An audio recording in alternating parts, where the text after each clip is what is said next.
columna y baluarte de la verdad, edificando con sana doctrina a la Iglesia de Cristo.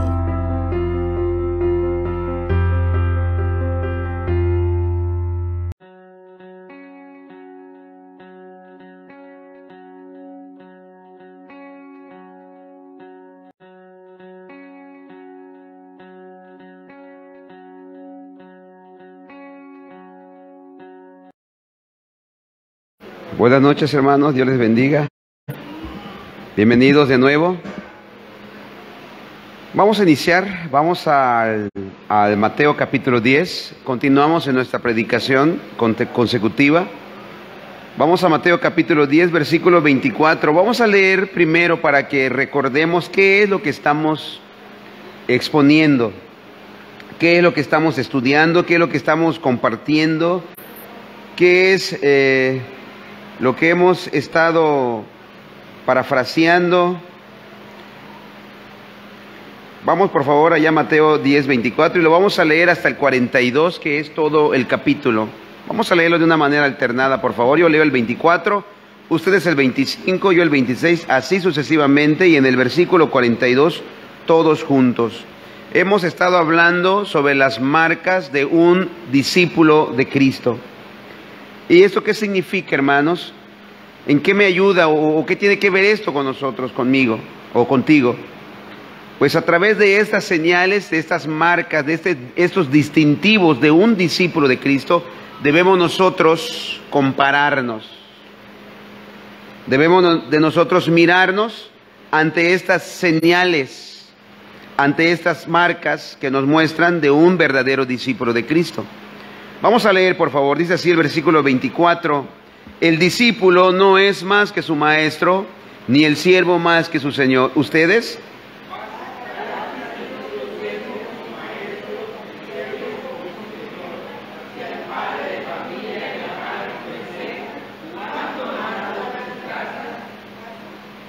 Así que no los temáis, porque no hay nada encubierto que no haya de ser manifestado, ni oculto que no haya de saberse.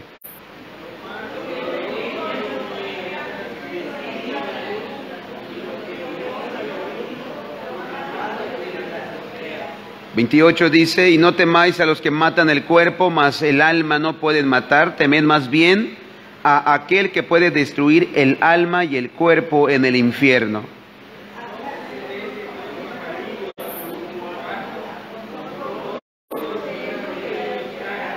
Versículo 30, pues aún vuestros cabellos están todos contados. 31.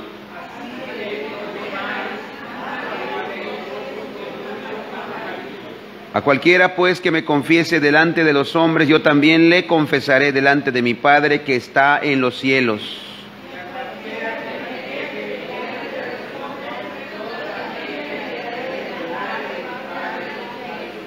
Versículo 34, no penséis que he venido para traer paz a la tierra, no he venido para traer paz, sino espada.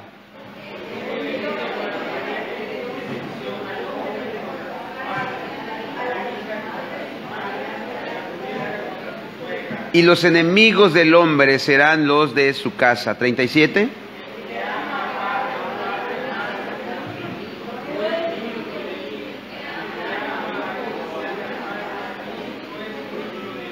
Y el que no toma su cruz y sigue en pos de mí, no es digno de mí.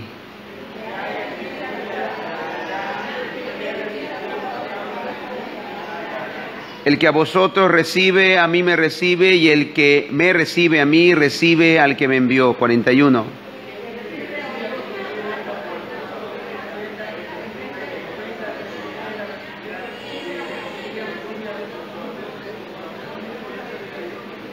Todos, y cualquiera que dé a uno de estos pequeñitos un vaso de agua fría solamente por cuanto es discípulo, de cierto os digo que no perderá su recompensa. Vamos a orar, hermanos. Señor, te doy gracias por esta noche. Te agradezco porque de nuevo, Señor, nos has traído a este lugar.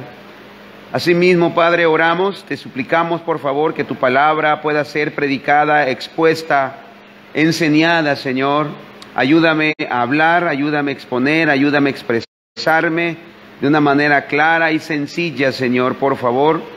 Tu Espíritu Santo obra en los oyentes también, Padre, para que puedan entender y comprender, y no solamente, Señor, seamos oidores, sino también hacedores de tu palabra. Te lo pido, por favor, en el nombre de Jesús. Amén. Amén. Hemos visto a través de estos versículos las marcas distintivas de un discípulo de Cristo. El llamamiento de la Gran Comisión. ¿Cuál es el llamamiento? ¿Cuál es el mandamiento a la Gran Comisión? A ser discípulos, no a ser simpatizantes, no a ser visitantes, sino que cada uno de los que llegan a escuchar, que se conviertan en discípulos de Cristo. Por tanto, hacer discípulos es la obra central de la Iglesia de Cristo. La obra de llevar a hombres y a mujeres a una relación salvadora con Jesucristo y ayudarles a crecer en el conocimiento y la semejanza de Cristo. Que cada uno de aquellos que llegan logren desarrollar y lleguen a ser en carácter semejante a Cristo. Eso es ser discípulo de Cristo. Eso es ir en pos de Él. Eso es seguir los pasos de Jesucristo. Jesús presentó las características del discípulo fiel, lo que acabamos de leer. Indicó advertencias acerca del costo del discipulado. Ciertamente la salvación es gratis. La salvación es gratuita. La salvación es por gracia. Pero nuestro discipulado tiene un costo. Y es lo que estamos presentando y es lo que hemos estado planteando en estas últimas exposiciones. El mismo Jesucristo nos menciona también que Él da provisiones que Dios promete para sus verdaderos discípulos.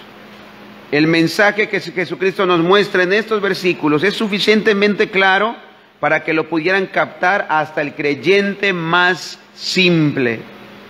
Jesús identifica una definición amplia del discipulado en la que se enumeran 6 características y nos muestra aquí que el verdadero discípulo de Jesucristo, en primer lugar, imita a su maestro. Mateo 10:25, bástale al discípulo ser como su maestro y al siervo como su señor. Si al padre de familia llamaron Belcebú, cuánto más a los de su casa. ¿Cuál es la meta de un discípulo? ¿Cuál es la meta del alumno? Llegar a ser semejante a su maestro. Segunda característica, el verdadero discípulo teme a Dios en lugar del mundo. Dice Mateo 10:26 y 28, así que no los temáis porque nada haya encubierto que haya de ser manifestado, ni oculto que no haya de saberse. Y no temáis a los que matan el cuerpo, mas el alma no puede matar.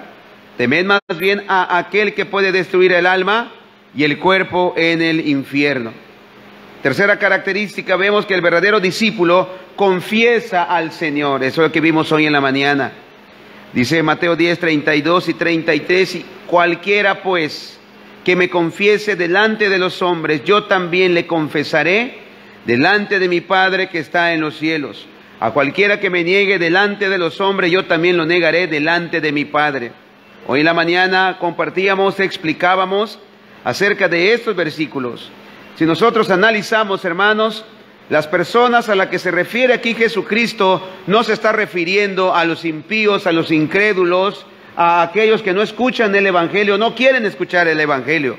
Son personas que creían, son personas que profesaban, son personas que se nombraban a sí mismos como cristianos, como creyentes. Y Jesucristo, analizábamos hoy en la mañana, les recomiendo que vea la transmisión de lo que se compartió hoy en la mañana. Y Mateo, el Evangelio de Mateo nos presenta y nos muestra una y otra vez el concepto y la idea de que no tengamos una fe falsa, un discipulado erróneo. Ahí siempre Mateo, rápidamente lo menciono de paso, capítulo 7, versículos 20, 21. No todo el que me dice Señor, Señor entrará al reino de los cielos, sino los que hacen la voluntad de mi Padre. Analizando estos versículos observábamos que son personas que murieron pensando que eran salvos. Personas que murieron pensando que entrarían en el cielo y se llevaron la gran sorpresa, pero una sorpresa, hermanos, lamentable. Creyendo que eran cristianos genuinos, se llevaron la gran sorpresa. ¿Y qué les dijo el Señor? No les conozco. Así que, hermanos, antes de que lleguemos a esa fecha, a ese día, nosotros, porque es probable que hayan en este lugar, entre nosotros, gente que muera creyendo que es cristiana cuando nunca lo fue. Es lo que Jesucristo nos está advirtiendo. Y Pablo nos lo dice también, que examinemos nuestra fe. Examinemos si estamos en el camino correcto. Y ahora vamos a observar otro distintivo del verdadero discípulo. El verdadero discípulo antepone a Dios antes que a su familia. Es lo que vamos a observar hoy, es lo que vamos a exponer hoy. Dice el versículo 34 al 37 del capítulo 10 que estamos estudiando: no penséis que he venido para traer paz a la tierra. No he venido para traer paz, sino espada. Porque he venido para poner en disensión al hombre contra su padre, a la hija contra su madre, y a la nuera contra su suegra, y los enemigos del hombre serán los de su casa. El que ama a padre o madre más que a mí no es digno de mí. El que ama a hijo o a hija más que a mí no es digno de mí. Así que, hermanos, una cuarta distintiva del discipulado es la disposición de abandonar todo. Cristo no pide mucho. ¿Sabía eso usted? Cristo no pide mucho, Cristo pide todo. Así que, hermanos, vemos esta cuarta distinción, este cuarto distintivo del discipulado, que es la disposición de abandonar todo, incluso los miembros de la propia familia, si es necesario por causa de Cristo. No estamos buscando esto, por supuesto. Esto no es el propósito y no es la meta de abandonar a nuestra familia de sangre y carne, pero si es necesario por causa de Cristo, un verdadero discípulo lo hará. Jesús presenta este punto usando la figura de guerra y paz, en lo que a muchas relaciones humanas respecta. Él no vino para traer paz a la tierra, sino espada. La mayoría de los judíos de la época de Jesús esperaban que el Mesías trajera liberación política a Israel y que marcara el comienzo de un reino eterno de justicia y paz. Al pueblo de Israel siempre se le prometió un Mesías, un libertador, un salvador. Pero los judíos siempre interpretaron que el Mesías vendría como un rey semejante a David, con un ejército poderoso. Que él vendría a librarlos de la esclavitud o de la ocupación romana, porque ellos estaban subyugados por el imperio romano. Y ellos creían que al venir el Mesías, inmediatamente disfrutarían de paz y de liberación. Pero vemos que esto no ocurrió. El Antiguo Testamento habla de la pacificación del Mesías. Isaías lo llamó el príncipe de paz. Isaías 9:6, por favor. Mire cómo dice aquí en esta profecía del profeta Isaías acerca del Mesías.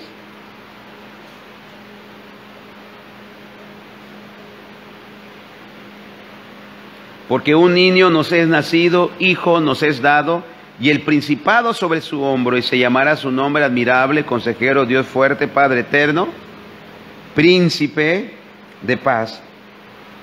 Y también habla de su reino de perfecta justicia y paz. 2:4, siempre de Isaías, por favor.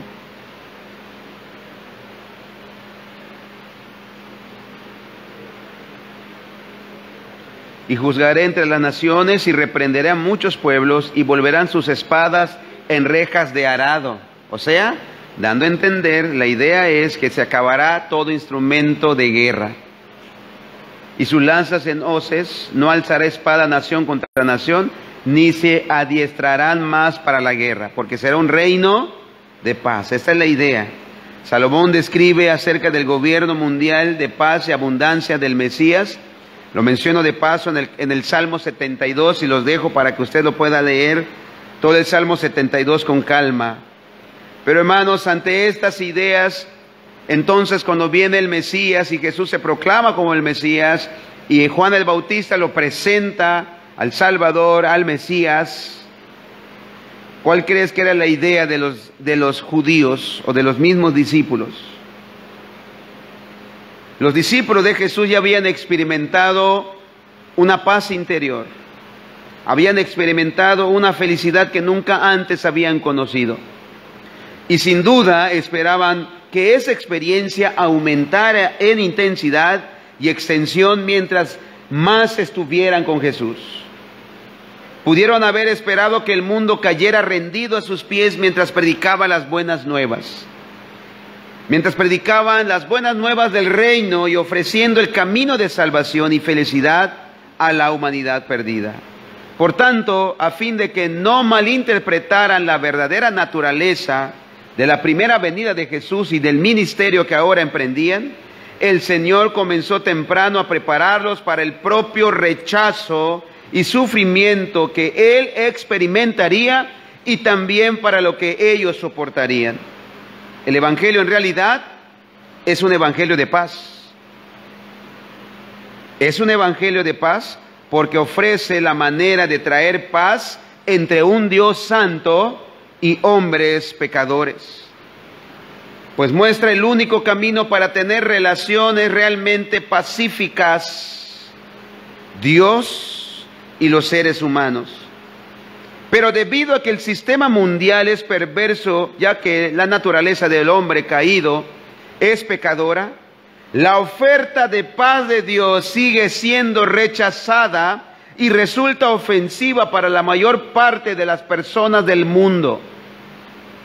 Y esto trae conflicto dentro de las más íntimas relaciones humanas, por lo que los enemigos del hombre serán los de su casa. Tal vez alguien puede entrar en conflicto con esta idea y este pensamiento. ¿No acaso Jesús es el Rey de paz? ¿Y cómo es que dice la palabra misma, hasta el mismo Señor habla, que no ha venido a traer paz a la tierra, sino espada?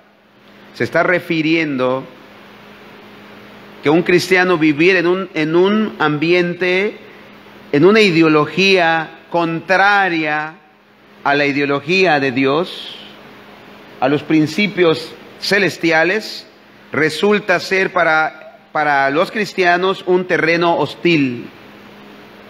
Usando otra figura de destrucción, Jesús declaró ahí en Lucas 12:49.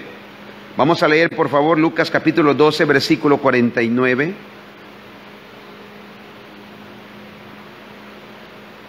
Fuego vine a echar en la tierra. ¿Y qué?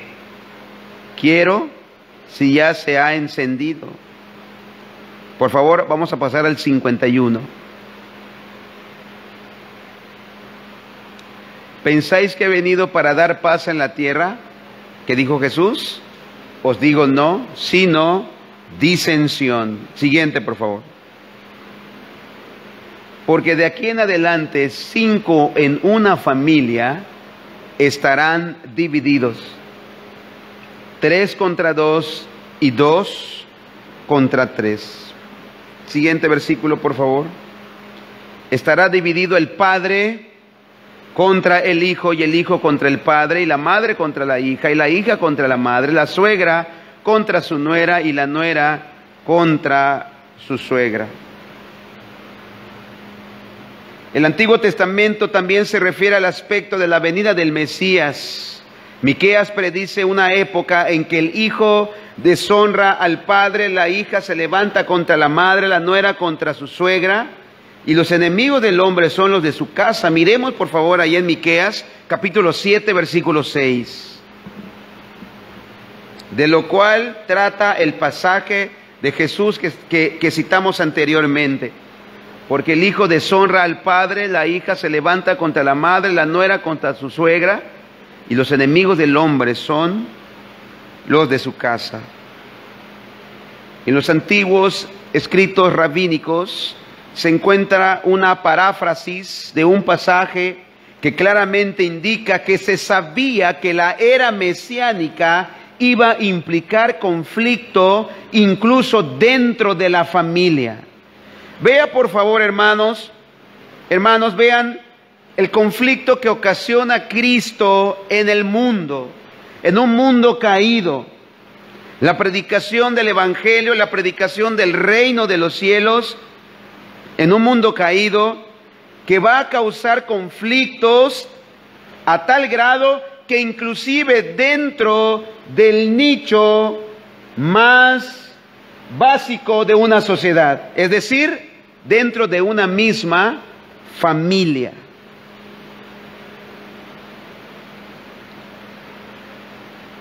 En el periodo en que el Hijo de David vendrá, en aquellos escritos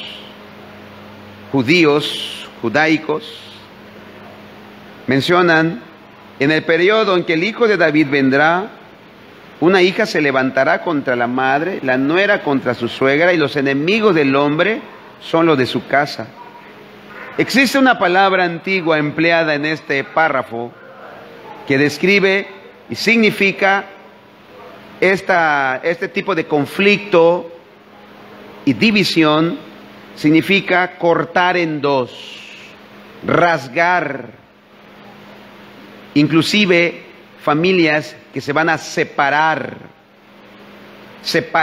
la palabra, y se usa solo aquí en el Nuevo Testamento, y esto denota separación total y a menudo permanente. A veces la brecha entre creyentes y parientes incrédulos es de por vida e irreconciliable. Esto es una realidad que el mismo Jesucristo nos muestra y enseña. Pero un verdadero discípulo debe de estar dispuesto a pagar ese precio.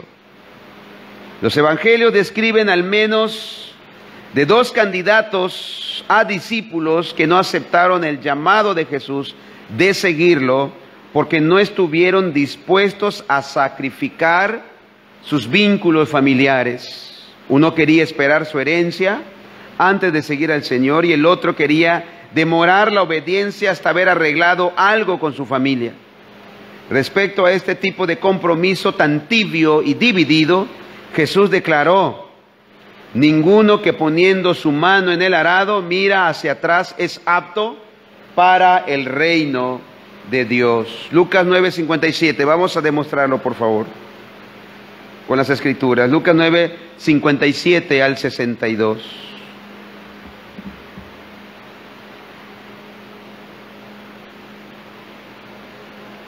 Yendo ellos, uno le dijo en el camino: Señor, te seguiré a donde quiera que vayas.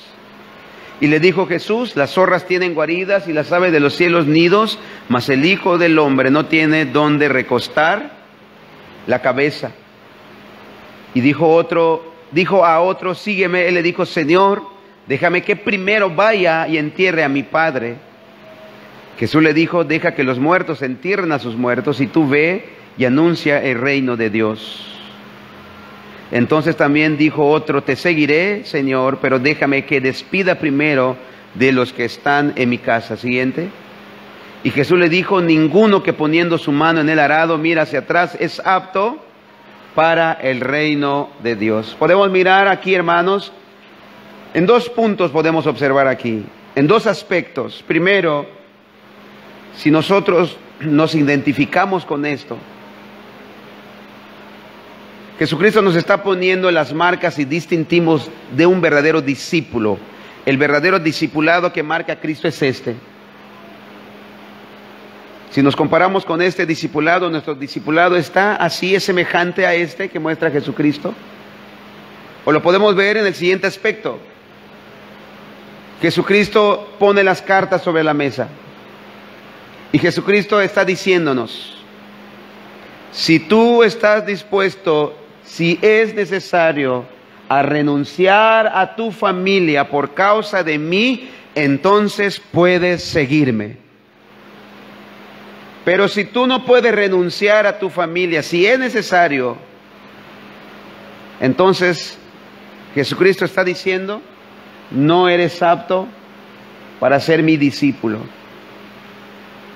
Hermanos, hermanas, esposos o esposas a veces no llegan a Cristo, no se comprometen con la iglesia por temor a separarse de sus cónyuges. A veces los hijos no llegan, no se comprometen debido a la posibilidad de ofender a sus padres. Asimismo, también hay padres que no se comprometen por el temor de ofender a sus hijos. Tales temores a menudo son infundados porque un miembro de la familia que llega a Cristo a veces lleva a toda la familia a convertirse. Pero también es común que la conversión de un miembro lleve a padecimientos e interrupción permanente de relaciones familiares. No son etapas, sino que se vuelve algo permanente y constante. Nadie puede estar seguro por adelantado acerca de cuáles serán las reacciones de otras personas ante su conversión. Ni siquiera puede estar seguro respecto a las reacciones de su propia familia. El planteamiento de Jesús aquí es que tanto el interés por salvar el alma como el hecho de rendirse al señorío absoluto de Cristo debe de ser algo primordial. Cualesquiera que pudieran ser los costos relacionales, inclusive hasta de mi propia familia, inclusive hasta la relación con mis propios hijos, inclusive hasta la relación con mi propia esposa, inclusive hasta la relación con mi propio esposo, en el caso que sea de mujer. La frase "no es digno de mí aquel que ame a Padre". A ver, vamos por favor a esos versículos, hermano, de Mateo 10. Estoy recordando los versículos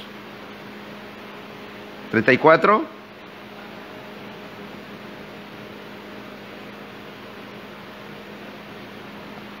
No penséis que he venido a traer paz a la tierra, no he venido para traer paz, sino es para ver siguiente, por favor. Porque no he venido para poner en disensión al hombre contra su... Porque he venido para poner en disensión al hombre contra su padre, a la hija contra su madre y a la nuera contra su suegra. Siguiente. Y los enemigos del hombre serán los de su casa. Siguiente. El que ama a padre o madre más que a mí, ¿qué dice Jesús? No es digno de mí. Son palabras, hermanos, radicales. Son palabras que nos confrontan. Ese que dice no es digno de mí, identifica a la persona que no llega a Cristo debido a que otras relaciones íntimas, significativas, podrían verse afectadas. Es decir, le interesa más la relación con su padre, le interesa más la relación con su madre, le interesa más la relación de su hijo o su hija, le interesa más esa relación con su esposo o su esposa, le interesa más esa relación que la relación con Dios o con Cristo mismo. ¿Qué entendemos de todo esto, hermanos? Que nuestro padre, nuestra madre, nuestro esposo, nuestra esposa no podrá salvarnos. ¿Quién es el único que puede salvarnos de nuestros pecados y de nuestra condenación? ¿Tu esposo? ¿Tu esposa? ¿Tus hijos? ¿Tus padres? ¿Estás entendiendo lo que quiero decirte? ¿Qué es lo que está diciendo Jesucristo aquí? No me compares con tu esposo, no me compares con tu esposa, no me compares con tus padres, no me compares con tus hijos. Yo soy un Dios que puede salvarte, puede librarte de la condenación de tus pecados. Solamente yo, dice Jesucristo. Pero cuando antepones a tus hijos, a tu esposo, a tu esposa, cuando antepones a tus familiares, quien sea, antes que Cristo, estás diciendo que ellos son más dignos que Cristo. Se dice de una jovencita que se había criado en una familia pagana y que desde que se convirtió, su padre se había negado a hablarle. ¿Cuántos han experimentado este tipo de reacción ante hermanos, padres, donde inclusive los amenazan diciéndole: si te conviertes en cristiano, para mí, desde ese momento has muerto? La chica expresaba: puedo comprender por qué él rechaza mi decisión, pues no conoce nada del Evangelio y cree que toda religión es superstición. Pero podría creerse que al menos papá estaría feliz de que yo no sea alcohólica, de que yo no sea drogadicta, prostituta o delincuente. Nunca he experimentado tanto gozo en mi vida y nunca he amado tanto a mi padre. Sin embargo, él me ha cortado de su vida. Es lamentable, es extraordinario este tipo de pensamiento muchas veces, hermanos, pero hay padres que prefieren ver a su hijo que sea un alcohólico a que se convierta en cristiano.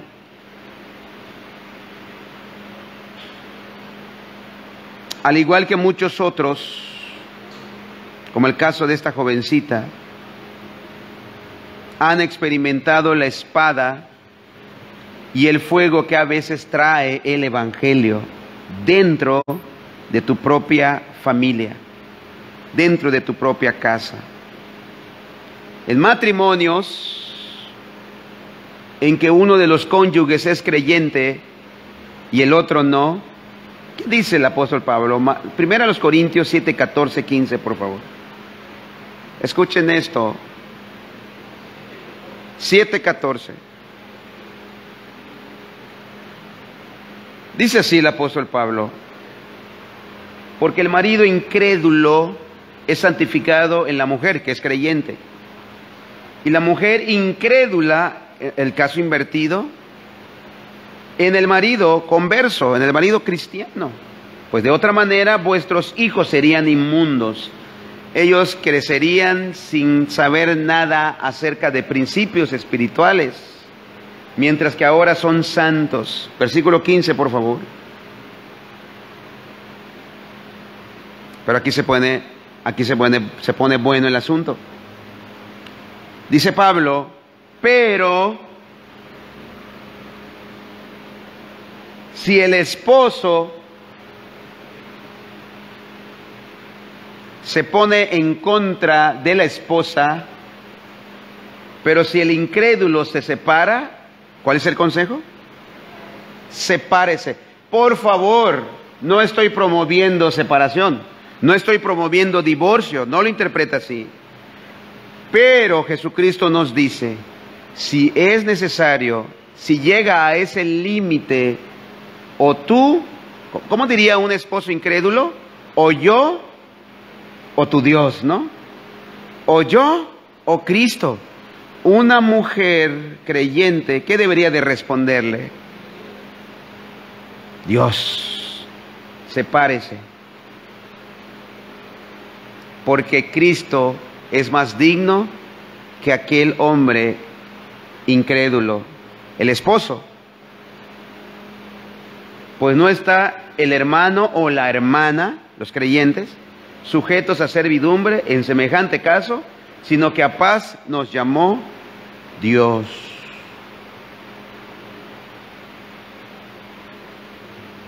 Si la espada de división hace que un incrédulo divide el matrimonio, la separación debe de aceptarse por el bien de la paz del creyente. A través de Zacarías, el Espíritu Santo proclamó a Juan el Bautista como precursor de lo alto, que habría de encaminar nuestros pies por el camino de paz. Lucas 1:78, por favor, hermano. 79.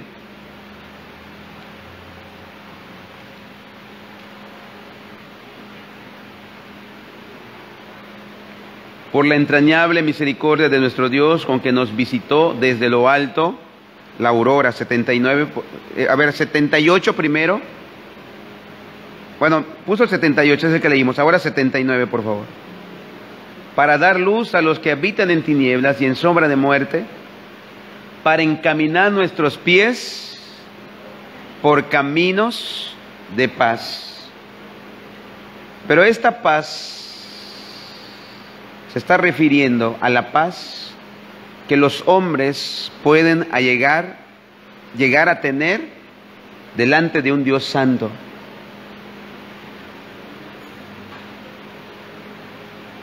Ahora capítulo 2, versículo 14, por favor, hermanos. Hermano Julio. En el nacimiento de Jesús, los ángeles declararon: gloria a Dios en las alturas y en la tierra paz, buena voluntad para con los hombres. Algunos dicen: y paz para los hombres de buena voluntad. No existen tales palabras. No hay hombres de buena voluntad. Es lo que nos dice la palabra. Dice: gloria a Dios en las alturas y en la tierra paz, buena voluntad para con los hombres. Poco después de su crucifixión, Jesús aseguró a los 12, siempre en Lucas 14, 27, la paz os dejo, dijo Jesús, mi paz os doy. No se turbe vuestro corazón ni tenga miedo. Y otra vez,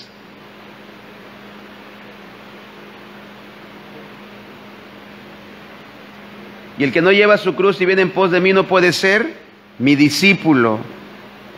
Lucas 14, 27. 16, 33, hermano, por favor.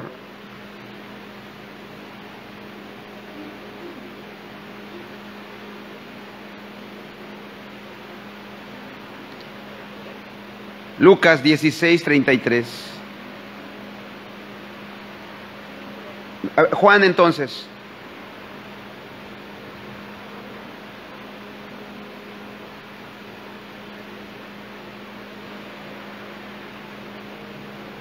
Estas cosas os he hablado para que en mí tengáis paz. Y ustedes van a tener paz. Hay una paz, hermanos, en la cual nosotros debemos de defenderla. A eso voy. Por eso la mujer, cuando es confrontada por su marido, ella debe de seguir conservando la paz. ¿Con quién? Ahí viene una lucha, una confrontación. O tengo la paz con Dios o la paz con mi marido. Pero ¿cuál es la paz que debemos de conservar constantemente, hermanos? Si llegamos a ese punto donde nos confrontan. La paz con Dios. Estas cosas os he hablado para que en mí tengáis paz. Solamente en Él, solamente a través de Cristo podemos obtener esa paz. A pesar de que tendréis aflicción en este mundo, pero ustedes mantengan esa paz para con Dios. Pero confiad, yo he vencido al mundo. Y el consejo que da el apóstol Pablo para las mujeres que entran en confrontación en su matrimonio, dice al final: porque a paz os llamó el Señor. Así que si el incrédulo quiere separarse, el consejo que da el apóstol Pablo es: sepárese. Y concluye: porque a paz os llamó el Señor. Sin embargo, el Señor detalló ambas promesas explicando en el primer caso. Dice allí en 14, 27, hermano, por favor. Seguimos allí en Juan.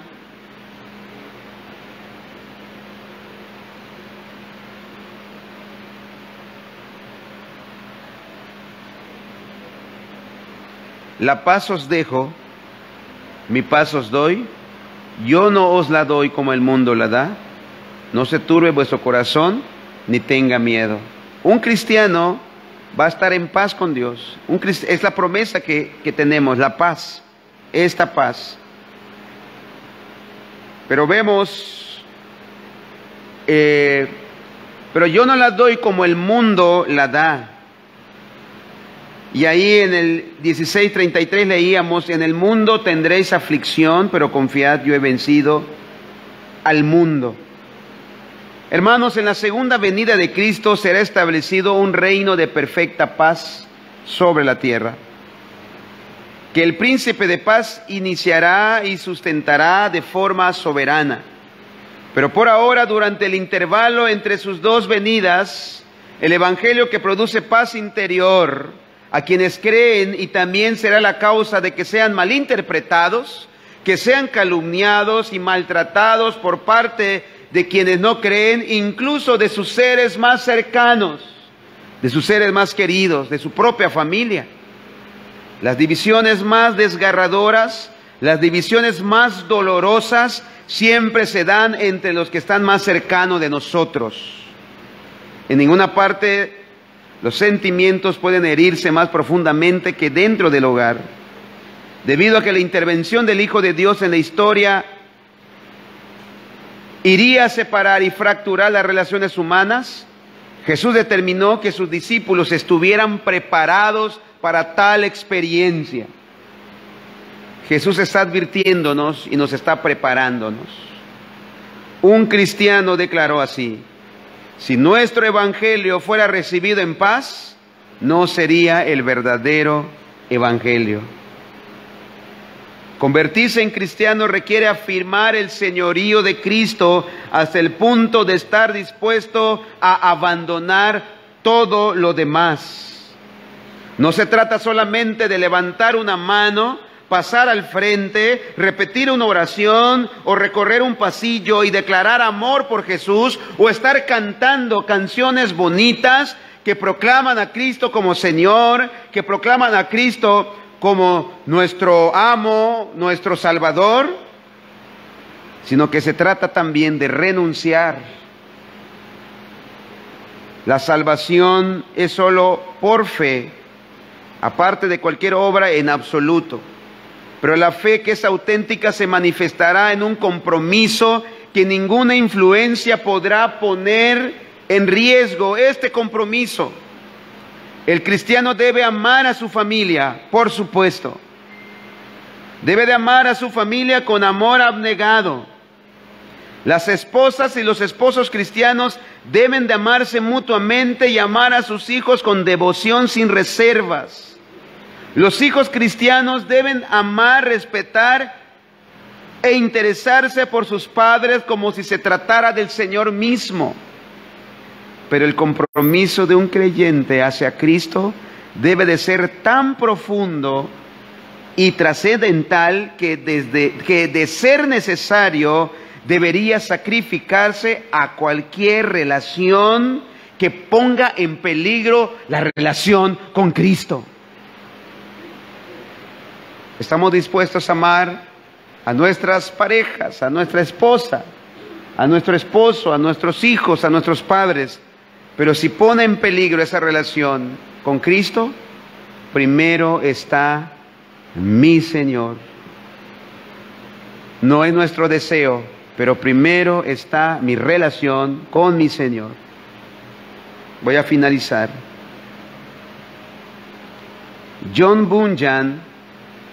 A John Bunyan le advirtieron que si no dejaba de predicar, lo encarcelarían. Él es un famoso predicador inglés por ahí de los años 1600. A él le prohibían predicar. Él sabía que si iba a la cárcel, su esposa y sus hijos quedarían en la miseria, porque lo amenazaron que si seguía predicando lo meterían a la cárcel. Tenían apenas lo suficiente, la familia de este predicador, tenían apenas lo suficiente para comer y vestir, estando él libre. Pero si caía preso, quedarían en total penuria. Sin embargo, John sabía que debía predicar el evangelio que Dios le había llamado a predicar. Debido a que se negó a dejar de predicar, fue encarcelado y desde su celda escribió estas tristes palabras: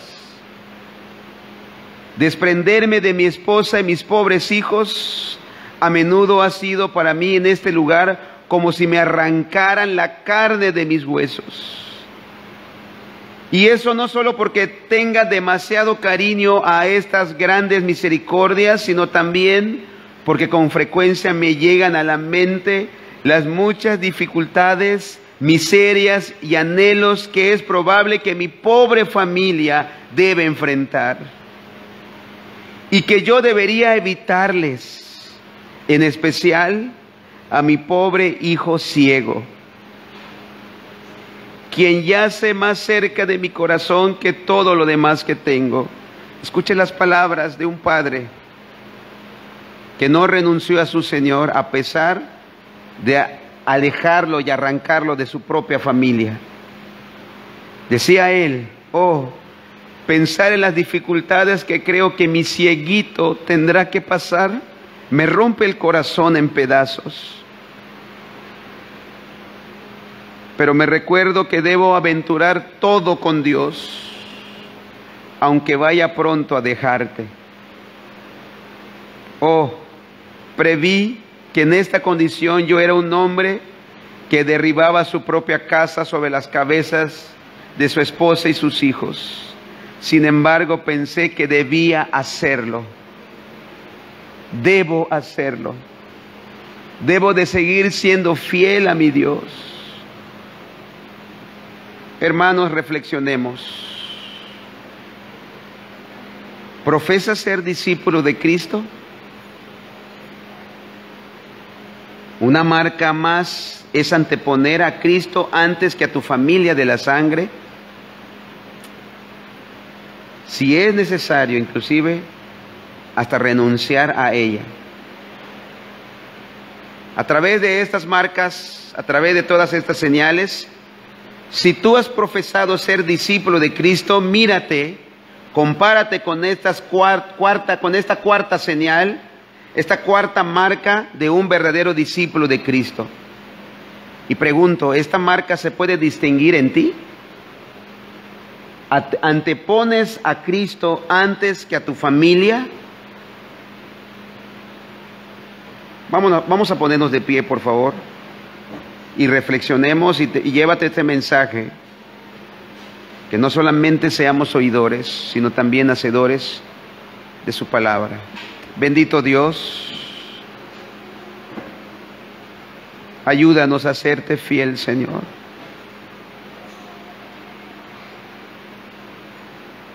Cuando venga la confrontación en mi casa, en mi familia, dame las fuerzas, Señor, para serte fiel.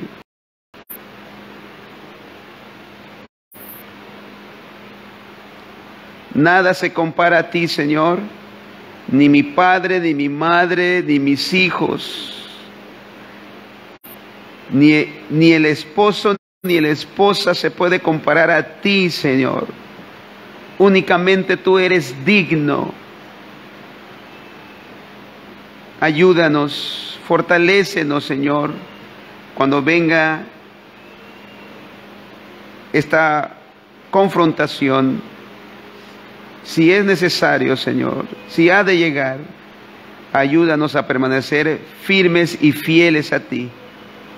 Por favor, Señor, a no negarte, sino a confesarte.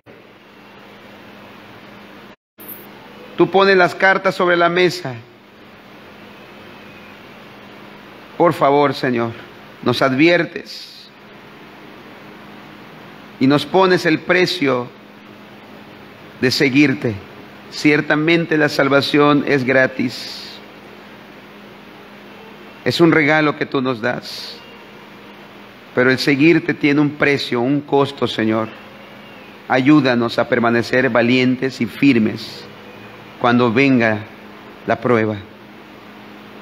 En el nombre de Jesús te ruego, Padre, para que los oyentes mediten en estas palabras. Y no solamente, Señor, seamos oidores, sino también hacedores de tu palabra. Por favor, bendito Dios, toda la gloria y la honra solamente sean para ti. Bendito seas, Padre. Bendito seas, Jesucristo. Y que tu Espíritu Santo nos ayude, nos fortalezca para caminar en esta fe para caminar en los pasos de nuestro Señor Jesucristo. En el nombre de Jesús, amén, amén, amén. Nos despedimos de los hermanos de Facebook.